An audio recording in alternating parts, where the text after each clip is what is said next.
सुंबरान या मांडल सुंबरान मांडल सुंबरान या मांडल सुंबरान मांडल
शिवार गारेगार लागले दिसायला जागाली देवाच्या मनात येणार त्या टाइमाला सदलग गावाला त्या वड्याच्या वडगुच्या कोडीला वड्याच्या झाडाला रे बाबा त्या वेळेला गरड घोड्याच्या देवाने मेका मारल्या त्या टायमाला एका मारल्या तसं देव जाऊन हलवतो माट्या टेकाला रे बाबा त्या वेळेला सदरग्याचं शिवार लागलं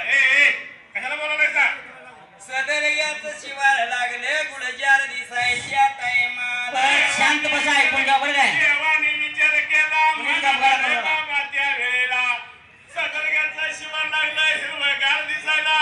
गेले पाहिजे सदरग गावाला शेमणे मीरा साहेबाच्या दर्ग्याला त्या वेळेला जुडीच्या देवाने मनाचा विचार केल्याने द्याव दोघ जुडीचा निगरड बांड्या घोड्याचं निघून गेलं उत्तर बाबा सदरग गावाला गावाच्या मधला शेमणे मीरा साहेब निघून जावं निघून जावं मारे घालावं मारे घालाया लागलं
या पीर शेमण्या मीर साहेबाच्या दर्ग्याला दर्ग्याला जाऊन देवर हागल रे बाबा तसं या शेमणे मीरा साहेबाने नेत्रानं पाहिले शेमणे मीरा साहेब लागला होता बोलायला कसं काय गरिबाच्या घरला गंगा व्हायली म्हटल्यानंतर जोडीचं देव काय लागलं होतं शेमणे मीरा साहेबाला बोलायला त्या वेळेला बाबा रे आलो आम्ही तुझ्या गावाला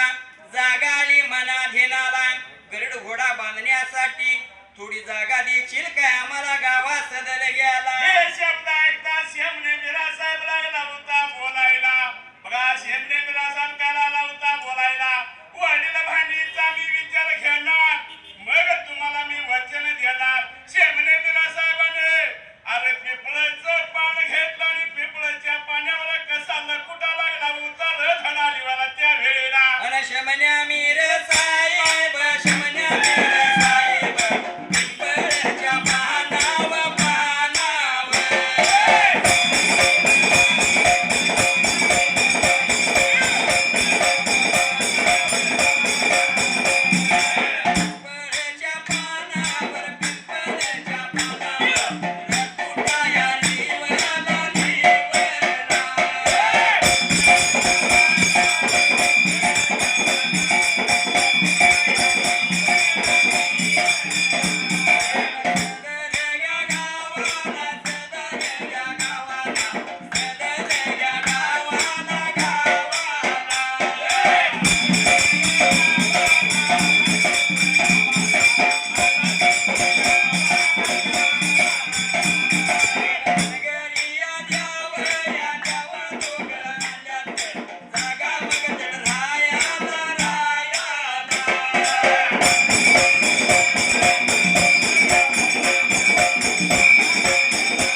चिमण्या मिरे साहेबानं मनाचा विचार केला.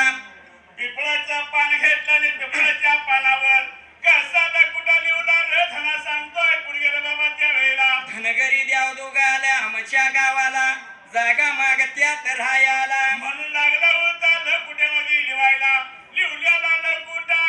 हरिश्चंद्र वाऱ्याला सोडला रे बाबा त्या वेळेला. सोडलेला लकुटा जाऊन पडला त्याला जुगुळ गावाला,